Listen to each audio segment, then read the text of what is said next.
Markets crashed. Your portfolio is red. Everyone around you is panicking. That sounds tough, right? However, if you're in your 20s and you're investing monthly, then this is actually the best thing. A falling market could be the best thing for you. Most people are afraid of falling markets because they can't bear the feeling of loss aversion. Seeing your portfolio go from 5,000 to 3,000. It seems terrible. But here is what loss aversion makes you forget.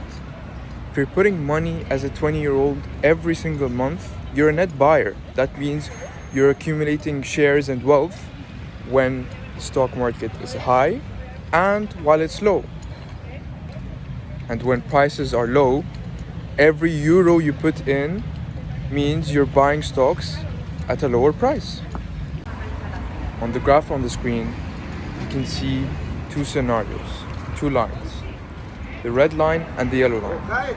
As you can see, both increase as the market goes up. Let's take scenario A, the yellow line. As you can see, while the market goes up and you keep buying, that means you're buying at increasingly higher costs per share.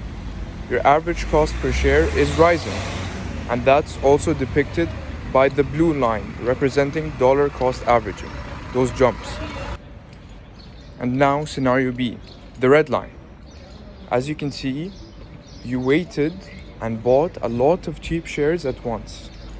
That's lump sum investing. You waited for the perfect time and you tried to time the market. It's true that your cost per share on average is lower compared to the scenario A.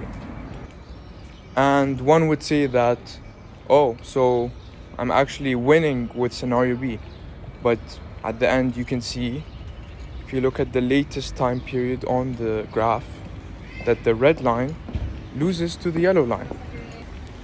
And that there's a very simple reason for that. You can't time the market properly. If you do it once, you can't do it many times. And here's when the psychological biases come in. You have fear of losing. When you see the market continuing to drop, you don't want to invest more money. You don't want to put more money in. You feel like you're wasting that money. So how can we solve this? Well, the way to solve this is to remove the psychological part of investing entirely. How can we do that? Well, automate your savings, remove that decision fatigue from the decision, and just automate your savings. And once again, if you don't have a lot of money to invest $1, $5, $10 a month. Doesn't matter what the number is. We're just trying to build that habit and consistency, so we continue to automate these savings in order for dollar cost averaging to take effect. And as we saw on the graph, it wins long-term versus lump sum investing and trying to time the market. And to end off with a student reality check, I have so many friends over the past 2 years who were passionate about investing and did start actually putting money in.